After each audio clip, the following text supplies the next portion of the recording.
Have you ever felt like you're running a race you never signed up for? A constant rush to get somewhere, to be someone, to have something, only to find that the finish line keeps moving. This is a story about stepping off that track.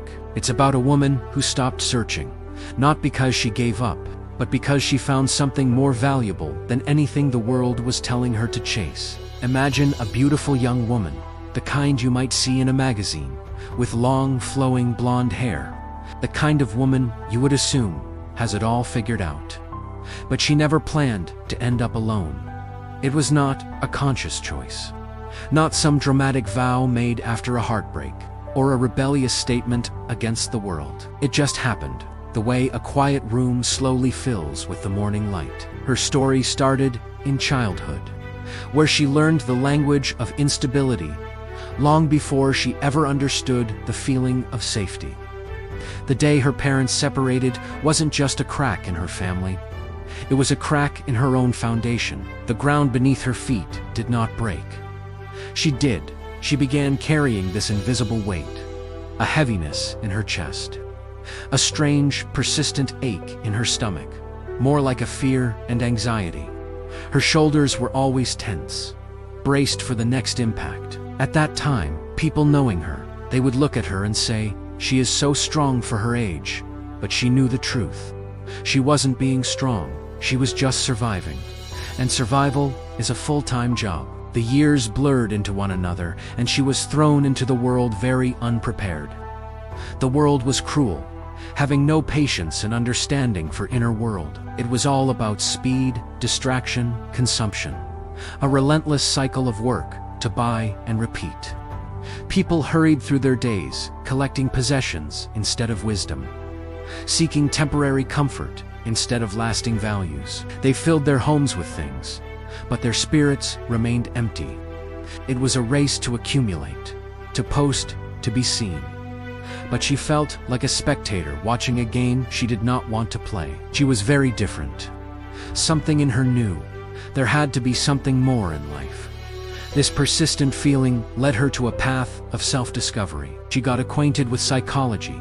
It finally gave her the tools to understand the architecture of her own mind, to map out the wounds she carried from childhood. This her self-study was like finding a blueprint to a house she had lived in her whole life, but never truly explored. Later on, she stumbled into esotericism as well, opening her another doors to ideas and possibilities she never knew existed. It was a journey into the unseen, energetic, mystical. Finally, philosophy gave her the words, the language to articulate the complex storms that raged inside her. She was not just feeling things.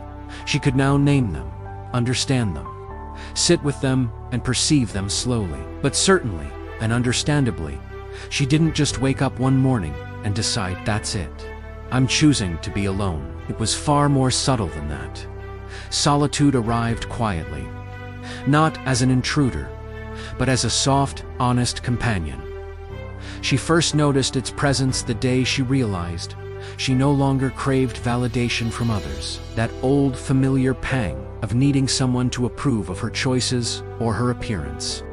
It was completely gone. She also noticed she had stopped compulsively checking her phone, no longer frantic about missed calls or unanswered texts. She did not miss any of that anymore. The digital world, with its constant stream of distractions, had lost its grip on her. But the real turning point came one afternoon. She spent the entire day in complete silence with herself, with no phone, no work, no music, no podcasts, no outside distractions. Just her and her own thoughts. And for the first time in her life, she didn't feel a trace of loneliness. The silence was not empty. It was full. It was full of peace.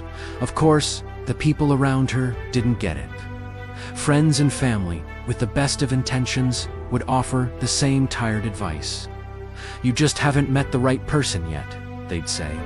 Or, you need to get out more. Put yourself out there. They saw her solitude as a problem to be solved. A temporary phase she needed to get over, but she was beginning to see something they couldn't. She looked at the world around her and saw that most people were not truly living. They were just coping, or consuming material world. People were stagnating in their comfortable, mindless routines, choosing a passive comfort over the unpredictable, out-of-box path to personal growth. They were numbing themselves with endless scrolling, binge-watching with trivial small talks. They filled the voids with endless online shopping, or chasing a new like, a new follower. Their lives were a collection of distractions, designed to keep them from having to face themselves. Meanwhile, our beautiful blonde lady, my magnificent daughter, she was doing the opposite.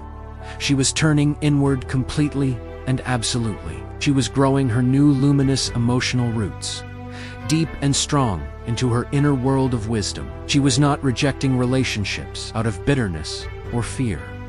Not at all. She simply learned to connect deeply with herself, to feel so completely within her own company that she was not sure anyone else could reach her at that level anymore. At least, not fully, not authentically.